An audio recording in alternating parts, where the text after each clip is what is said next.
Est-ce qu'il y a vraiment un amoureux de la parole? Amen. Avant de nous asseoir, nous ouvrons Galates chapitre 6, verset 17. Yamboto fanda to fongoli Galates chapitre 6 verset 17. Waouh! Je sautais de joie à la maison ce matin. Nazaki ne sengo mingi na ndako na tongo lelo. Je ne comprenais pas d'où me venait cette joie. Et j'avais compris qu'il y avait une connexion avec le culte de ce matin. Et il m'a conduit à lire Galates 6, 17. Qui va être aussi notre texte de base ce matin. Galates chapitre 6.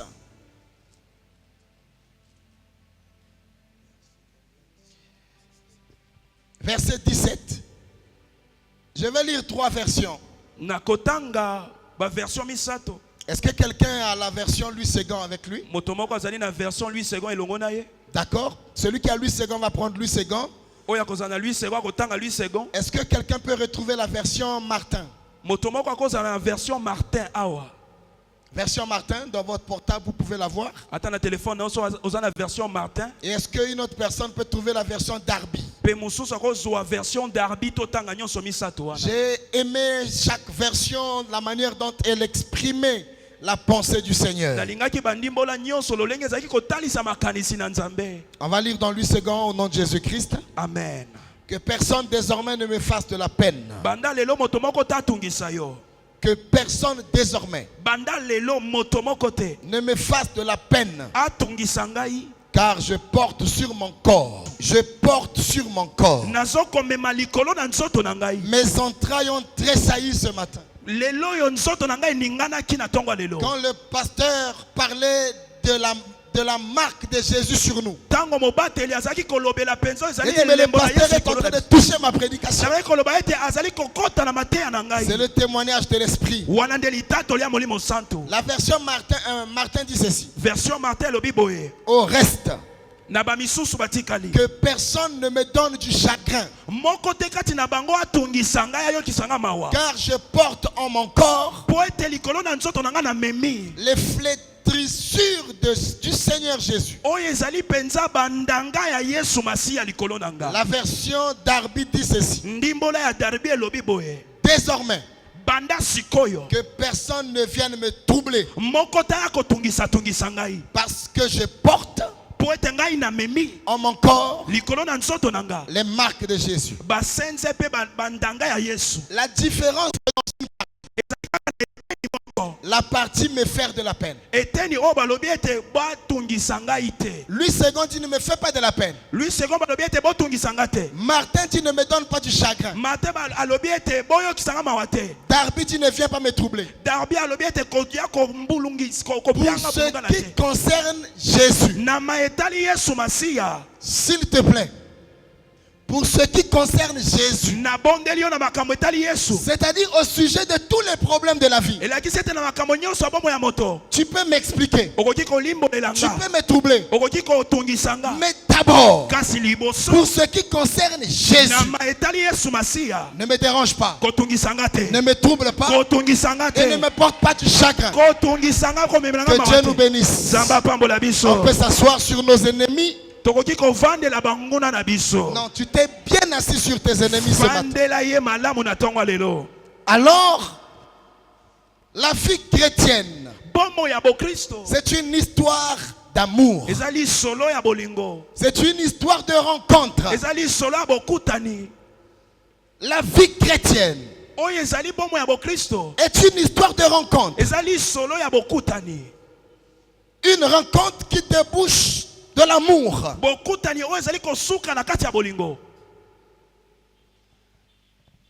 Ce n'est pas n'importe quelle rencontre, mais la rencontre avec un homme. Parce que la vie chrétienne, elle n'est pas basée sur la rencontre avec des dignitaires de ce monde. Une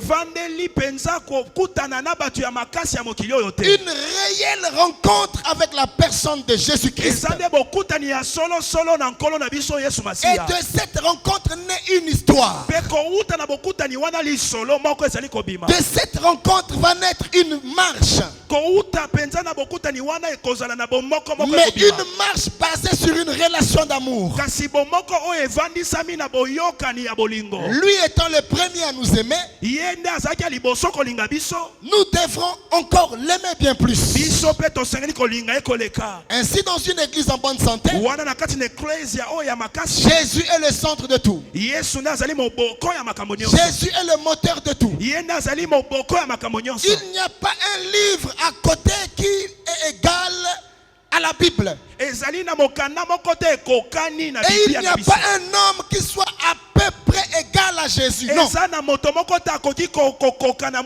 Une église en bonne santé n'a qu'un seul Seigneur, n'a qu'un seul roi, n'a qu'un seul Dieu, qui est la personne du Seigneur Jésus-Christ de Nazareth. Il n'y a pas un prophète légal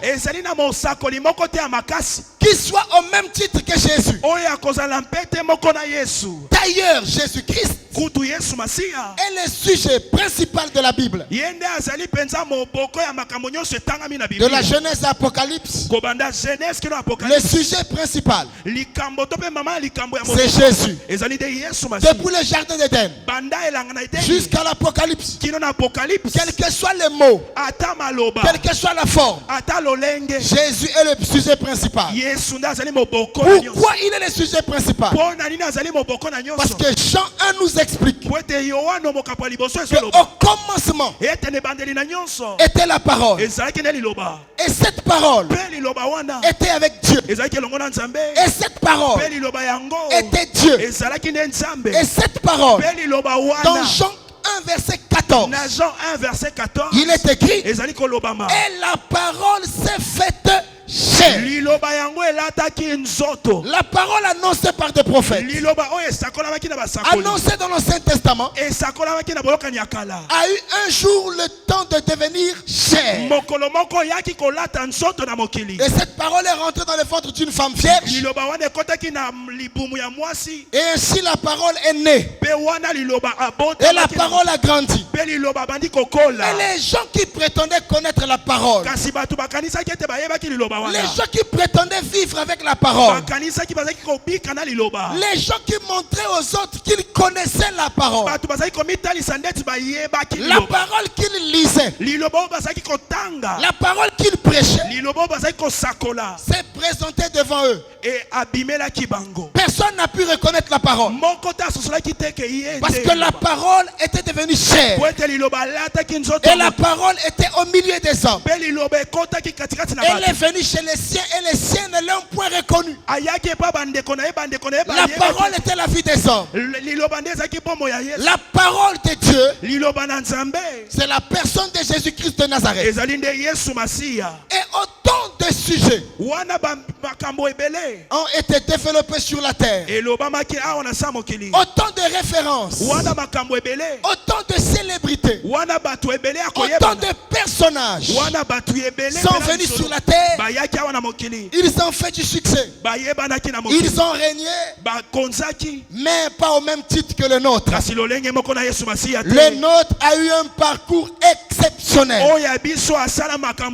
Notre Seigneur Jésus-Christ a eu une vie exceptionnelle. Il a eu à marcher sur la terre des hommes. Il a manifesté pleinement les signes de la divinité. Car Colossiens nous dit qu'il est l'empreinte. Il est l'empreinte de la personne divine. Et Jésus-Christ de Nazareth, toutes les personnes qui l'ont rencontré ont témoigné qu'il est bien réel. Jésus n'est pas un mythe.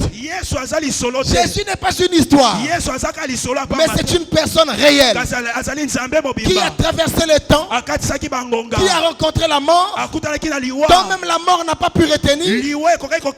Il a vaincu la mort, et aujourd'hui il continue à être vivant, et d'éternité en éternité il est vivant. Et tous ceux qui ont connu la mort, qui s'accrochent à lui, quoi qu'il soit mort, auront la capacité de vaincre la mort. Parce que Jésus a la vie éternelle qu'il nous a donné déjà. Et nous sommes sur la terre. Rien ne peut nous effrayer. Rien ne peut nous faire peur. Ce n'est ni la mort, ce n'est ni les tribulations, ce ne sont ni les soucis de la vie. Parce que quelqu'un est venu sur la terre. Il a expérimenté la vie sur la terre. Et il nous a montré que c'était possible de vivre et de régner sur le mal, de régner sur les principautés, de régner sur les dominations. Ainsi, toutes les personnes qui ont une alliance avec lui,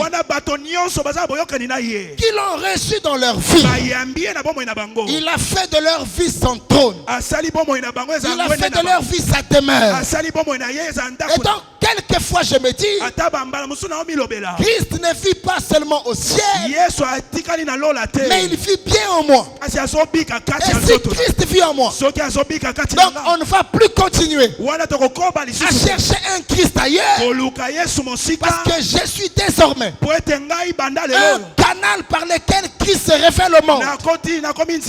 Si les gens veulent voir Christ, je pourrais me permettre de dire comme lui il avait dit aux apôtres. Les apôtres ont dit, montre-nous le Père et cela nous suffit. Il leur dit, depuis que je suis avec vous, et il voulait voir le Père, mais lui leur a dit, mais je suis là. Mais il était le Fils. Or, qui a vu le Fils a vu le Père. Et si les gens ont vu Dieu par Christ, alors les gens verront Christ à travers de nous. Si les apôtres ont vu le Père par Jésus, aujourd'hui les gens verront Jésus par nous. Et quand l'apôtre Paul, un grand serviteur de Dieu, va rencontrer le Christ, il a eu de la peine, parce que les gens savaient d'où il venait. Les gens ont connu sa foi. Quant au judaïsme, les gens ont connu sa puissance lorsqu'il s'agissait de la persécution de l'église. Ils pouvaient accepter qu'on parle de tout, mais ne touchez pas la question de Christ, ne touchez pas la question de Jésus, parce que les vérités révélées sur la personne de Jésus étaient en train de troubler Paul. Pourquoi ça les troublait? Parce que Paul n'était pas païen. Nous connaissons que Paul était déjà un élève de Gamaliel. Donc c'était autrement dit un serviteur de Dieu. Mais seulement il était serviteur de Dieu avec les écailles aux yeux. Il pouvait défendre la loi. Il pouvait parler de la circoncision. Il pouvait parler d'Abraham. Mais il lui manquait une seule chose, la véritable révélation sur la personne de Jésus-Christ de Nazareth. Vous savez, on peut avoir toute la connaissance sur la Bible, mais quand vous n'avez pas la révélation sur la personne de Jésus, votre relation avec Dieu ne sera pas aussi forte. Parce que Jésus-Christ est l'unique être humain qui a été l'empreinte de la personne de Dieu, jusqu'à ce que Saul de Tarse, allant sur le chemin de Damas, rencontrera l'homme qu'il persécutait. Une église en bonne santé a un Dieu, quoique invisible, mais visible dans les actions. J'ai dit quoique invisible, mais visible dans les actions. Quand Saul mettait la main sur les apôtres, quand il ordonnait qu'on tue, qui en avait tué? Étienne, merci. Quand il a ordonné qu'on puisse tuer Étienne, Il a vu une église impuissante. Pour lui, il s'est dit, mais ils sont des lâches. Mais ils oubliaient que l'église a un chef. Il a ignoré la présence physique du chef. Jusqu'à ce que le chef de l'église se révèle à lui. Et le chef de l'église l'a rencontré sur le chemin de Damas. Il l'a frappé. Il est tombé. Il a écouté une fois. Saul. Certainement il parlait de Dieu. Mais cette voix, il ne l'avait jamais écoutée.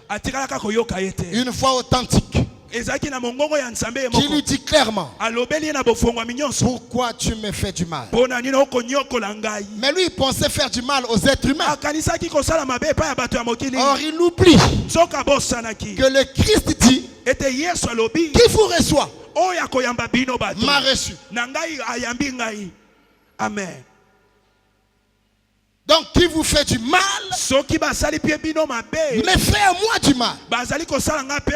Pourquoi tu me fais du mal? Pourquoi? Il dit, mais qui es-tu? Moi je ne t'ai pas fait du mal.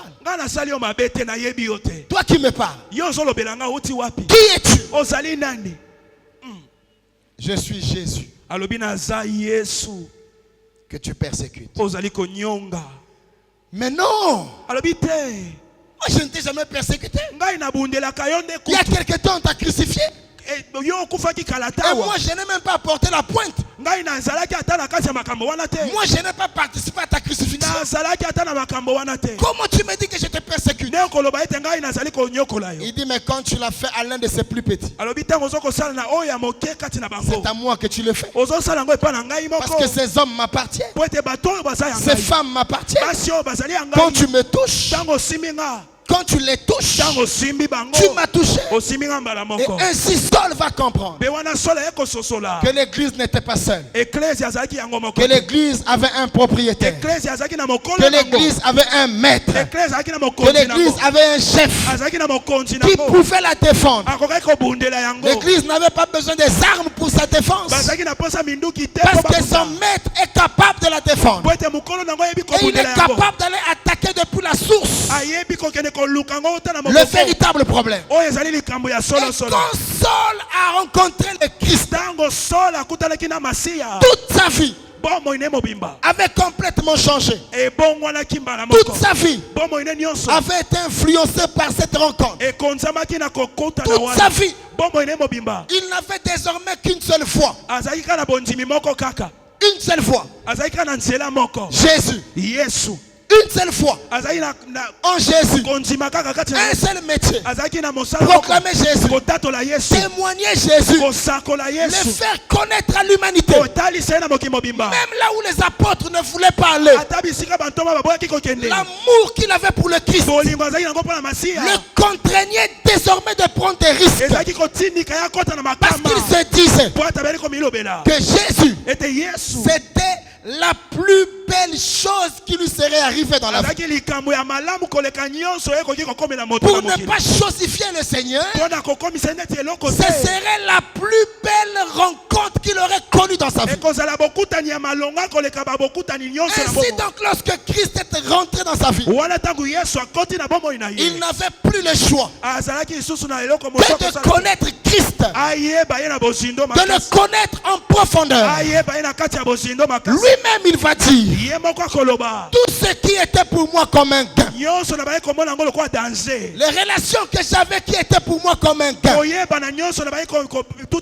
le pouvoir que j'avais sur la terre comme un gain, j'ai regardé tout cela comme de la boue à cause de l'excellence de la connaissance. Je dis bien l'excellence de la connaissance. L'excellence de la connaissance de Christ. ainsi il devrait aller tous les jours dans la véritable connaissance de son Seigneur afin de pouvoir mieux le présenter dans un monde qu'il ignore encore. Frères et sœurs, toute notre raison de croire en Dieu, c'est Jésus. Amen. Amen. Toute notre raison de croire en Dieu, c'est Jésus. Amen. C'est-à-dire même quand les gens parlent de Dieu, si l'histoire de Jésus n'est pas à l'intérieur, vous parlez de quel Dieu?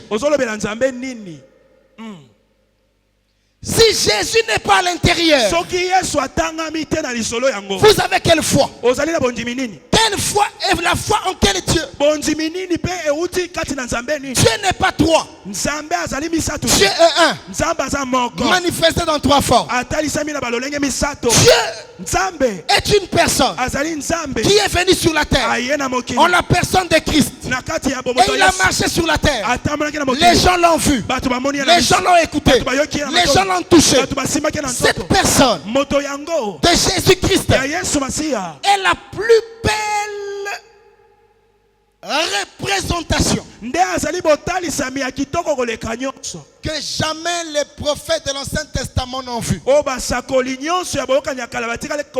Les apôtres ont eu la grâce de voir ce que les anciens prophètes rêvaient voir. Les prophètes espéraient voir un jour ce qu'ils prophétisaient.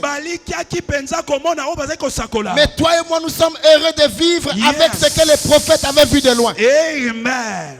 Ce que Esaïe a vu de loin, toi tu es en train de le vivre. Ce qu'ils ont salué de loin, toi tu es en train de le vivre. Ainsi Christ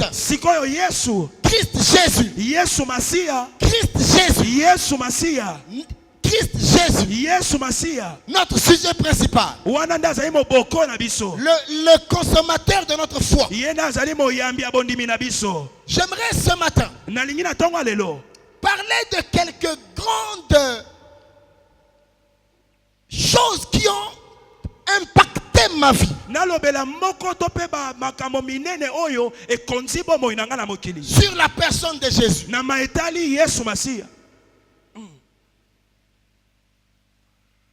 Ce n'est pas alors une histoire que j'apprends, mais c'est une histoire que j'ai vue dans la marche avec Dieu. Plus j'ai vieilli, plus ma foi est fermement enracinée en Christ. Plus j'ai vieilli, plus la découverte de la personne de Christ grandit. Plus je marche, plus je découvre la réalité de ce qu'il est. C'est une histoire d'amour. Et dans cet amour, nous sommes en train de construire cette relation basée dans une véritable identité de la personne. Cela ressemblerait à une histoire de mariage. Beaucoup de gens aujourd'hui, quand ils veulent se marier, il y a un mot qui est souvent dit: il faut que les gens se connaissent. On dit les fiancés doivent se connaître. Avant de vous marier, vous devez vous connaître. Et ainsi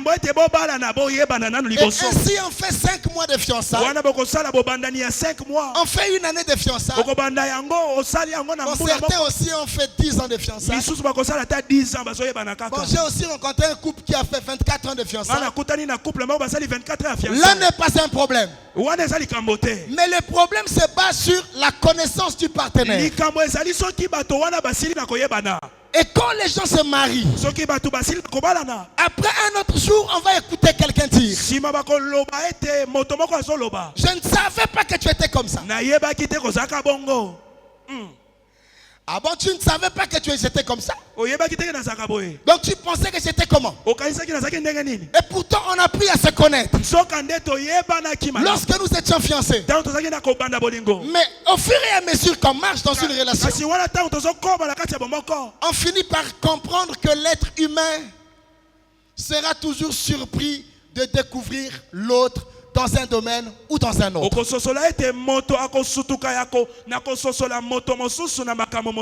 Mon père et ma mère, ils sont un véritable défi pour moi. Mon père n'est plus, mais il est resté un véritable challenge.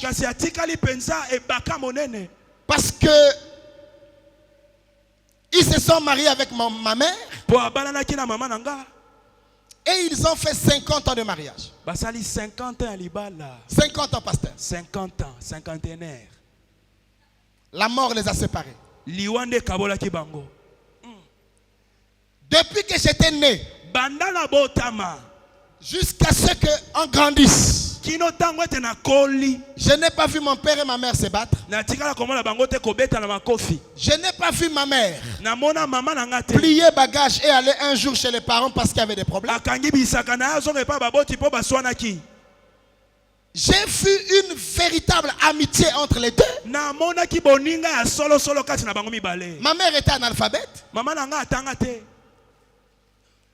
Elle n'a pas fait des études.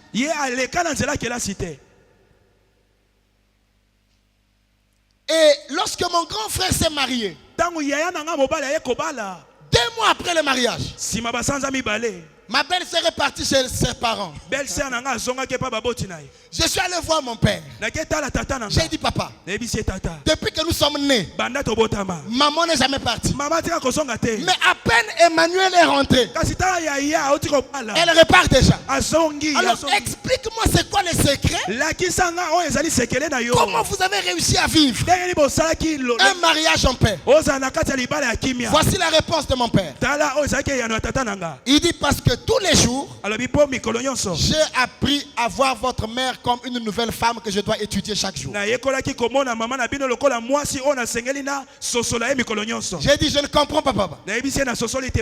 Une nouvelle femme après 40 ans, étudier. Mais nous on sait qu'à l'église, on s'étudie dans les fiançailles. Et après maintenant on doit vivre un mariage parfait.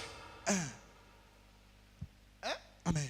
Ça veut dire comment on s'étudie? Donc on doit vivre un mariage parfait. En réalité, ce que mon père m'avait dit avait suffi pour que je comprenne qu'aucune relation ne se base dans l'esprit de la perfection. Quand une relation est parfaite, vous n'allez plus évoluer. Mais la découverte de l'un envers l'autre chaque jour va vous amener à comprendre que cette personne, je dois l'étudier. Et ainsi vous n'allez pas être un circuit fermé, mais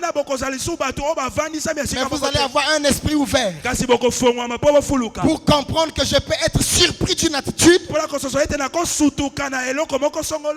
comme je viens de l'apprendre, je vais m'adapter. Ainsi beaucoup de couples sont fragiles aujourd'hui parce qu'à la base ils ne s'attendaient pas à découvrir une nouvelle chose dans leur partenaire. Et le jour où ils découvrent, c'est le diable en personne. Mais ce n'est que normal que tu découvres. Parce qu'il peut arriver un matin que monsieur se réveille, il n'a pas envie de parler. Ou madame n'a pas envie de parler. Mais dans les fiançailles, il était bavard. Arrivé dans le mariage, tu découvres que la personne peut avoir des moments où il est calme. Mais tu ne dois pas être surpris. Tu dois prendre ça comme une découverte. Et de cette expérience, j'ai découvert que ma marche avec le Seigneur ne doit pas être alinéaire, mais elle doit être évolutive. Ma relation et ma connaissance dans le Christ doit croître. Parce que plus je connais le Christ, plus ma relation devient réelle. Plus même quand les problèmes arriveront, je comprendrai qu'il est mieux que les problèmes qui viennent d'arriver. Même si le vent soufflait, plus je le connais, je comprendrai que le vent là n'a pas autant de pouvoir pour me déraciner. C'est plus je connais le Christ que rien ne pourra me déraciner en lui. Je ne suis pas un arbre déposé auprès d'un courant paisible. Je ne suis pas un arbre déposé. Je ne suis pas un arbre déposé. Mais je suis un arbre planté. Un arbre planté dans la maison de Dieu. Nous ne sommes pas des arbres déposés. Les arbres déposés sont des arbres de décoration. Même si vous arrosez, ça ne peut pas grandir. Ça ne peut pas pousser. Et ça ne donnera jamais de fruits. Quelle que soit la beauté d'un arbre artificiel dans votre maison, même si vous l'arrosez, ça ne grandira jamais. Et nous sommes des arbres plantés en contact avec la parole, en contact avec la vie de Dieu, en contact avec le Saint-Esprit. Nous allons croître et nous allons porter les fruits que le monde verra. Ainsi j'ai découvert que le Christ est la raison la plus valable. Je dis la raison la plus valable. J'ai eu des problèmes à Conakry. J'ai eu des problèmes en Guinée il y a quelques mois. Parce que le pays est à 98% musulman. Et vous savez, quand vous êtes dans un pays comme Kinshasa, où à chaque 2 pas on vous parle de Jésus, où vous avez la liberté du culte, vous ne pouvez pas comprendre quel est le bonheur qu'il y a d'affirmer Christ devant les non-atteints. Je me suis levé et j'ai dit, il n'y a pas de Dieu sans Jésus. On m'a délogé de là où j'habitais. On m'a délogé parce qu'on a dit non, il s'agit d'Allah. J'ai dit, moi j'ai pas de problème avec Allah. Peu importe le nom que vous donnerez à Dieu, Allah, Elohim, El Shaddai, tout ça c'est bien. Mais l'essentiel chez moi, il n'y a pas un nom qui a été donné parmi les hommes par lequel nous devons être sauvés, si ce n'est le nom de Jésus-Christ de Nazareth. Il ne s'agit pas d'un prophète. Je le répète encore qu'il ne s'agit pas d'un prophète. Même pas de celui qui est né en Amérique. Même pas de celui qui a une flamme de feu sur sa tête. Il ne s'agit pas de lui. Il s'agit bien de Jésus-Christ de Nazareth. J'ai aussi suivi un film. Il ne s'agit pas de Jésus de Mandaka, mais il s'agit d'un Jésus-Christ de Nazareth, le fils de Marie, celui qui est né, celui qui a grandi et celui qui est allé à la croix. Ne me présentez pas quelque chose d'autre. Vous me parlez de Jésus, parlez-moi de la croix. Vous me parlez de Jésus, parlez-moi du sang. Parce que le salut n'est pas venu par la naissance, le salut est venu par la mort. Donc si les prophètes sont nés, mais les prophètes ne sont pas morts pour moi, ce qui m'intéresse, c'est le sacrifice qu'il a donné pour me racheter, pour me rapprocher. Parce que entre les hommes et Dieu, la route était cassée. Il n'y avait plus de route. L'homme n'avait plus de relation avec Dieu. L'homme n'avait plus de relation avec Dieu. Il a fallu un jour qu'il y ait un pont. Qu'il y ait un pont entre Dieu et l'homme. Et ce pont, madame, mesdemoiselles et messieurs, et ce pont Voilà le pont qui a rétabli le passage entre l'homme et Dieu. Et là où il n'y a pas ça, je ne parle pas d'un bois. Parce qu'il y a des gens qui parlent du bois. Jésus n'est pas mort sur un bois. Jésus est mort sur une croix. Et il n'y a pas le ciel sans la croix. Il n'y a pas le salut sans la croix. Il n'y a pas la guérison sans la croix. Il n'y a pas de vie éternelle sans la croix. Si je parlais, si je parlais de Branham au Branhamiste, tout le monde serait debout. Et les chrétiens parfois, quand on parle, frères et sœurs, lorsque nous pouvons imaginer la croix, ce que le pasteur disait tout à l'heure, tous nos titres tombent. Parce que même ton propre père ne serait pas prêt à affronter la croix. Amen. Même ta propre mère qui t'a porté 9 mois ne serait pas prêt à affronter la croix.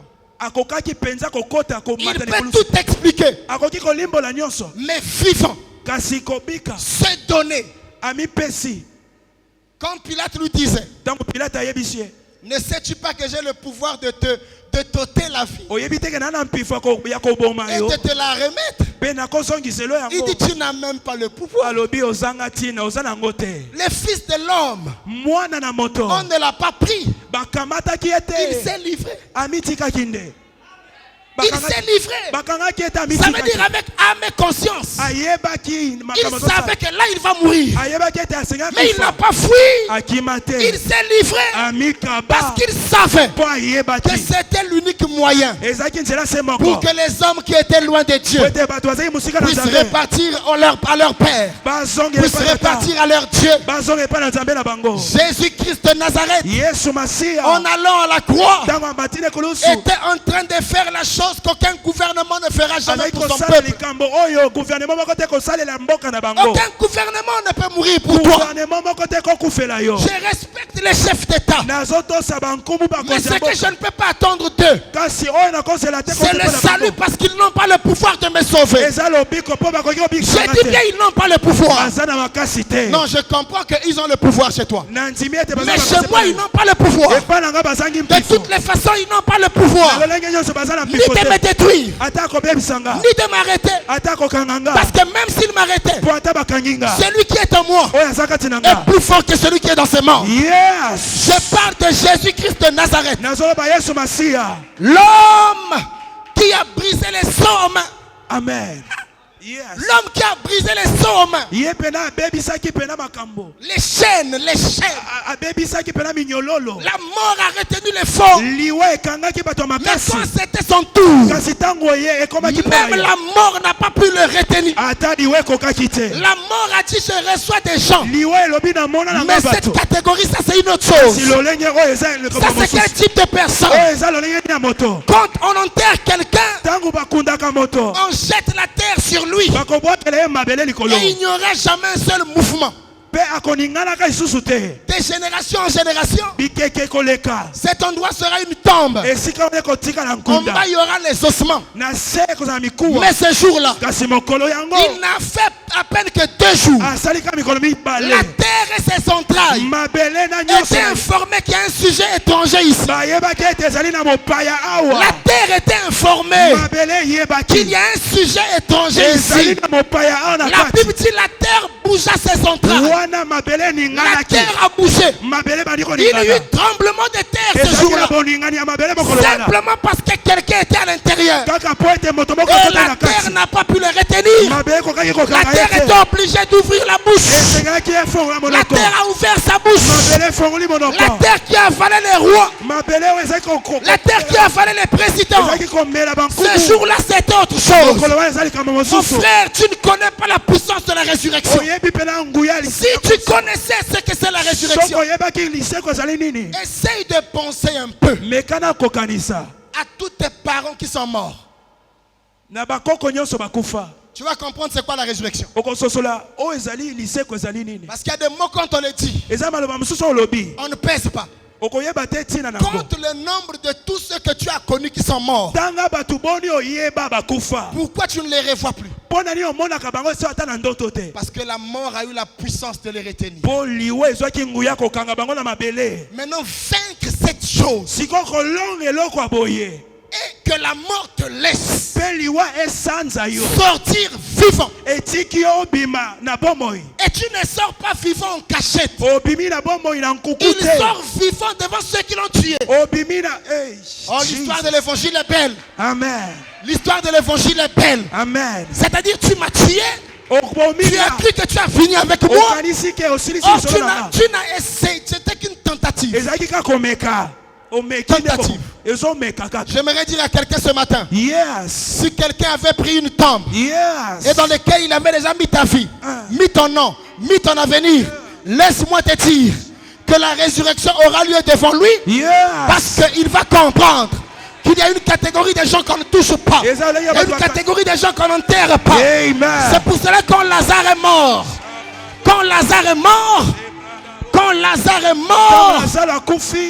Marie et Marthe ont dit, si tu avais été ici, non, s'il était ici, vous devez le connaître comme guérisseur. Or, il n'est pas seulement un guérisseur, mais vous devez connaître la dimension de la résurrection.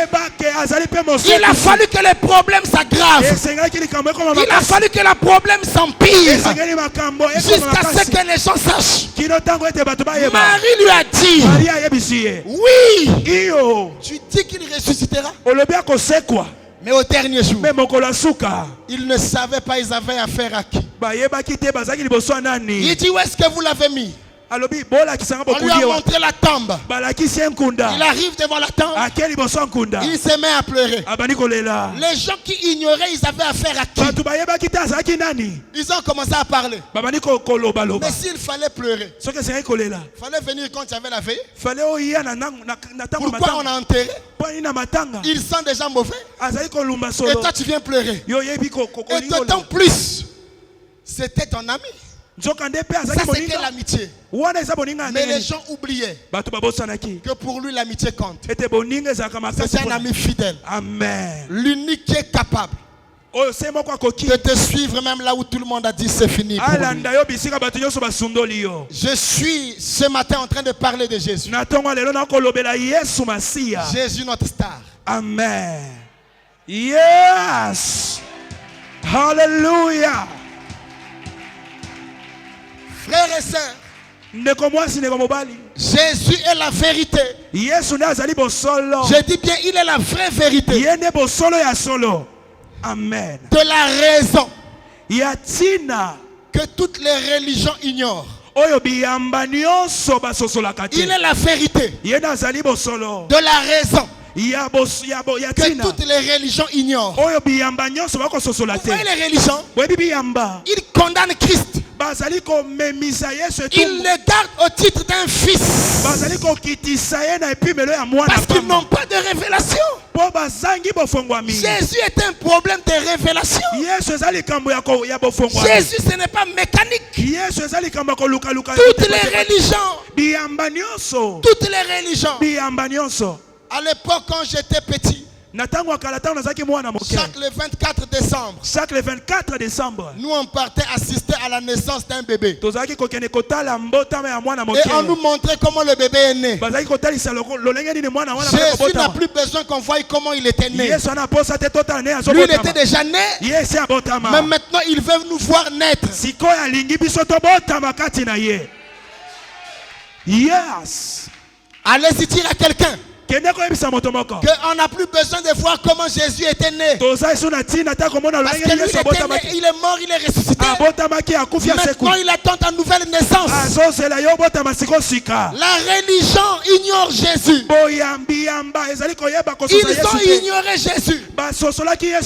Les prêtres, les anciens prêtres ont ignoré Jésus. Il a même dit à Nicodème, même toi un docteur, tu ne connais pas ces petites choses. Les docteurs de la loi, toujours dans les mystères, pour compliquer la foi de Dieu aux autres. Ils avaient toujours les rideaux. Non, là-bas c'est le mystère. Là-bas c'est le mystère. Jusqu'à ce que lui-même arrive pour dire mais il n'y a plus l'arche ici. Pourquoi vous continuez à garder les rideaux fermés? On n'a plus besoin de Aaron ici. Le temps de Aaron était passé. Il y a plus que Aaron ici.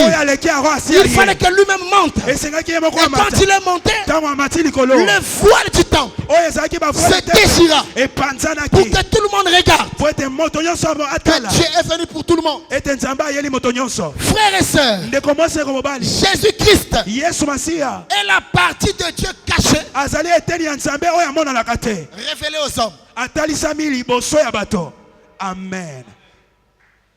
Amen. La partie cachée de Dieu révélée aux hommes. Le dos que Moïse avait vu, il a vu le dos. Nous avons vu le visage. Amen. Moïse a vu le dos. Nous avons vu le visage. Le visage de Dieu, nous l'avons vu par la personne de Christ. Il dit qui m'a vu a vu le Père. Parce que Moïse a dit fais-moi voir ta gloire. Mais quand cette gloire il a voulu la voir, il est parti casser le visage dans la grotte jusqu'à ce que Jésus vienne pour que les hommes le voient. Christ est la face de Dieu que Moïse n'a pas pu fixer. La face de Dieu que Moïse n'a pas pu fixer, nous n'avons pu le fixer. Il est venu au milieu des hommes et nous avons contemplé sa grandeur pendant 40 jours. On a voulu voir Dieu, il n'a pas pu le voir. Il est descendu avec les tables de la loi, mais c'était que la loi jusqu'à ce que l'accomplissement de la loi vienne. Jésus-Christ de Nazareth, c'est l'homme de Galilée. Christ est l'expression fidèle du cœur de Dieu. L'expression fidèle du cœur de Dieu. Le cœur d'amour de Dieu. Nous l'avons vu par Jésus. Amen. Dites à toutes ces personnes qui doutent encore de Christ, dites-lui ce qu'il est. Dites-leur ce qu'il est. Christ est le son de tonnerre que le peuple n'arrivait pas à supporter. Le son de tonnerre que le peuple n'arrivait pas à supporter. Quand le peuple écoutait Dieu parler, ils écoutaient le son de tonnerre. Mais Moïse écoutait la voix. La voix de Dieu s'est fait entendre à travers de Christ. Christ est la fin des querelles entre Hérode et Pilate.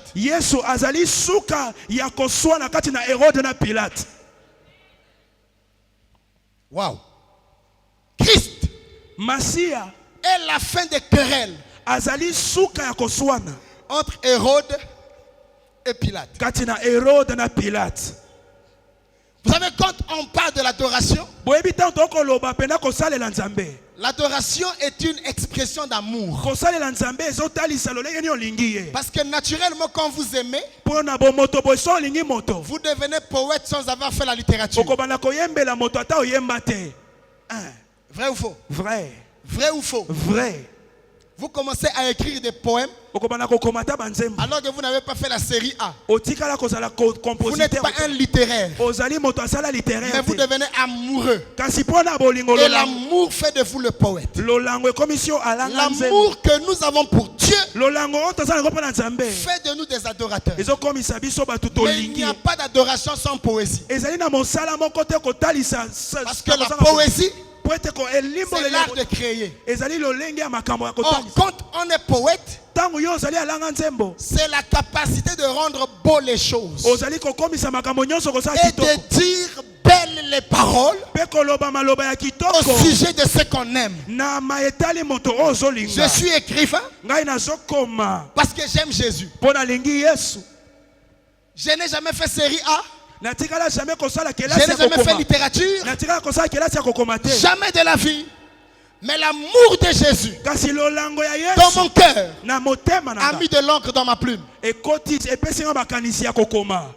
Amen. A mis de l'encre. C'est pour cela quand je prie, quand je l'adore, je dis Seigneur Jésus, tu es l'encre de ma plume. Quelqu'un donne un puissant amen. Amen. Je vais vers la fin de mon message. Jésus-Christ. Jésus-Christ. Jésus-Christ. Il est le repère des scientifiques et la référence des historiens. My God. Amen. Il y a un lycéen ici. Il y a un universitaire ici. Il n'y a pas un universitaire ici à l'église. Il n'y a pas des universitaires ici. Oh. Allez-y dire à tous les professeurs de la philosophie que vous ne connaissez rien.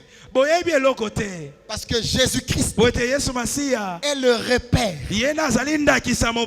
des scientifiques. Il est la référence des historiens. Amen. Une fille de l'église, une de mes filles, avait une situation à l'école. Elle me demande d'aller à l'école. J'arrive à l'école. Elle demande la permission à son professeur. Je vais causer avec mon pasteur. Le professeur gaillardement devant ses élèves. Il dit, oh, où est ton pasteur? Il me voit. Il dit, c'est ce jeune homme. Finissez de parler avec lui. Et après, vous l'amenez ici. J'ai fini de parler avec ma fille. J'arrive à la porte. Le professeur me dit, monsieur, rentrez. Je rentre en classe. Et il me dit, oh, pourquoi vous croyez à ce mythe? Pourquoi vous croyez à ce mythe? Vous êtes trop jeune pour être pasteur. Ce sont des histoires. Jésus. Je lui ai dit, monsieur, excusez-moi, avant que nous puissions continuer la conversation, vous êtes professeur de quoi? Il m'a dit, je suis professeur de philosophie. Je lui ai dit, tiens, ça tombe bien. Comme vous êtes professeur de philosophie, je ne peux pas parler avec vous. Pourquoi? Il dit parce que vous n'êtes même pas philosophe. Ça veut dire si vous étiez philosophe, on pouvait parler. Mais comme vous êtes professeur, ça veut dire que ce sont des informations que vous avez eues. Donc vous êtes vide vous-même et vous voulez tenir un débat avec quelqu'un qui a rencontré réellement Jésus. J'ai dit, mais messieurs, si vous voulez me dire que Jésus est un mythe, commencez par déchirer vos cours. Parce qu'il n'y a pas mythe avec référence. Si Jésus n'existait pas, dans vos cours, vous ne devrez jamais dire l'an 400 avant et l'an 300 après. Si vous dites avant et après, ça veut dire qu'il a été au milieu. Ça veut dire qu'il a été là. J'ai dit, vous devrez réviser vos cours, monsieur le professeur. J'ai dit, je n'accepterai pas vos bêtises. D'ailleurs, c'est peut-être la chance que j'ai eue dans la vie de ne pas arriver au lycée. Parce que même Dieu savait que ces imbécilités, je n'allais pas accepter ça. Vous savez, Dieu est omniscient. Dieu est au-dessus de toutes les sciences. Dieu est celui qui a fait les mathématiques. Dieu est celui qui a fait la science. Et nous ne devrons pas penser que la science est au-dessus de Dieu. Parce que notre Dieu maîtrise la science. Dieu n'est pas étonné de voir un avion voler. Parce qu'il sait que c'est ton cerveau et le cerveau c'est lui qui l'a créé. Donc peu importe les progrès que tu peux faire, ça ne peut pas dépasser Dieu. Pour finir, frères et sœurs, Jésus-Christ est le repère des historiens, la référence des scientifiques. Quand il est venu sur la terre, la Bible dit que les gens étaient étonnés d'écouter avec l'intelligence avec laquelle il parlait. Et les gens disaient, mais lui qui n'a pas étudié, où est-ce qu'il a eu toutes ces choses? Parce qu'il était Dieu, il avait l'intelligence de Dieu, et la Bible dit qu'il croissait en stature parfaite. Donc il avait l'intelligence de Dieu. Mais non seulement qu'il avait l'intelligence, Jésus est rentré dans tous les domaines qui n'étaient pas spirituels. Jésus est rentré dans tous les domaines qui n'étaient pas spirituels. Parce que les gens pensaient qu'il était seulement spirituel, qu'il avait seulement la parole à prêcher, jusqu'à ce qu'il rentre dans tous les domaines. Il est rentré dans le domaine des impôts, et il leur a démontré qu'il maîtrisait la fiscalité. On lui a dit, la pièce de monnaie là, ça appartient à qui? Il dit, ça appartient à César. Et un autre jour, on lui demande de payer l'impôt. Et lui, il va leur montrer qu'il maîtrise la fiscalité, mais de manière différente. Il va dire à Pierre d'aller pêcher le poisson. Et quand Pierre a pêché le poisson, l'argent est sorti du ventre du poisson. Ça, c'est la première chose. Jésus est rentré dans le domaine des brasseries. Il arrive dans une fête. La boisson est finie. On lui donne de l'eau. Et l'eau se transforme en boisson. Jésus est rentré dans le domaine de la médecine. Il a pris la salive. Il a pris la boue. Il en a fait une cure pour guérir les yeux. Jésus est rentré dans la métaphysique. Il a posé les pieds sur l'eau. Il a marché sur l'eau sans être immergé. Jésus est rentré dans le domaine politique. Avant sa mort, il a réconcilié Ponce Pilate et Hérode. Jésus est rentré dans le domaine de l'alimentation. Il a pris le pain et le poisson, il a multiplié, il a nourri la foule. Jésus est rentré dans le domaine du leadership. Il a pris des hommes et des femmes qui n'étaient rien. Il a impacté leur vie. Jésus est rentré dans le domaine du coaching et du développement personnel. Il a pris des hommes sans éducation, des hommes qui étaient des pécheurs. Il en a fait des grands apôtres et des écrivains. Jésus dont je suis en train de parler, ce n'est pas un mythe, ce n'est pas une histoire. Il est celui qui a vaincu la loi de la pesanteur. Pendant que les choses, quand elles montent, la loi de la pesanteur font l'attraction. Il est l'unique être humain qui est monté sur le ciel sans un avion, sans un fusée. My God, my God, my God. Laisse-moi te dire ce matin, il n'y a pas un seul domaine de ta vie qui va échapper à Jésus. Amen. Il n'y a pas un seul domaine de ta santé qui va échapper à Jésus. Amen. Raison pour laquelle il peut te guérir sans un médicament. Raison pour laquelle il peut t'embellir sans un produit pharmaceutique. Amen. Il peut te donner une odeur même si tu sors de la brousse avec les brebis. Il peut te donner de la référence même quand tu sors d'une famille qui n'avait pas de nom. Je parle à quelqu'un ce matin. Est-ce que je parle à l'église ce matin? Je croyais que quelqu'un allait se lever ce matin. Parce que Jésus-Christ est véritablement, Jésus est le Tout-Puissant. Amen. Il est le Tout-Puissant. Amen. On l'appellera Père éternel. Yes. La domination reposera sur lui. Yes. Il est l'unique être humain. L'unique être humain que le ciel a témoigné. Quand il est rentré dans les eaux du baptême, Jésus, en rentrant dans les eaux du baptême, une voix se fit entendre. C'est mon fils. Le ciel a parlé. Dieu rend témoignage de ceux qui appartiennent à Jésus. Et quand nous marchons avec le Christ, notre connaissance doit grandir. Je ne parle pas de la connaissance de tout. Je parle de la connaissance de la personne de Christ. Ton adoration ne sera plus vide. Tu ne vas plus adorer Dieu avec les mots d'Abraham. Tu ne vas plus adorer Dieu avec les mots de Jérémie. Tu ne seras plus là tous les jours.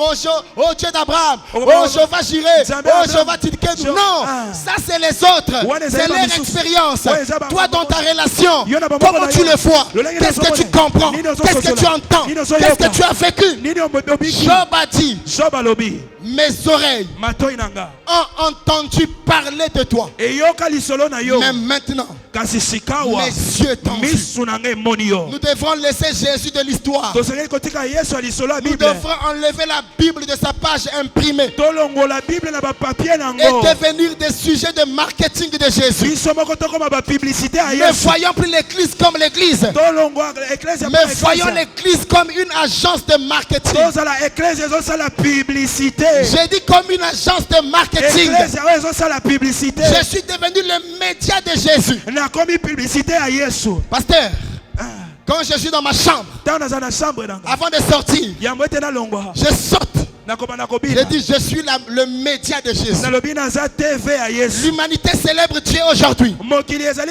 À travers des continents, à travers l'Afrique, de pays en pays. Témoignons Jésus. Proclamons ce qu'il est.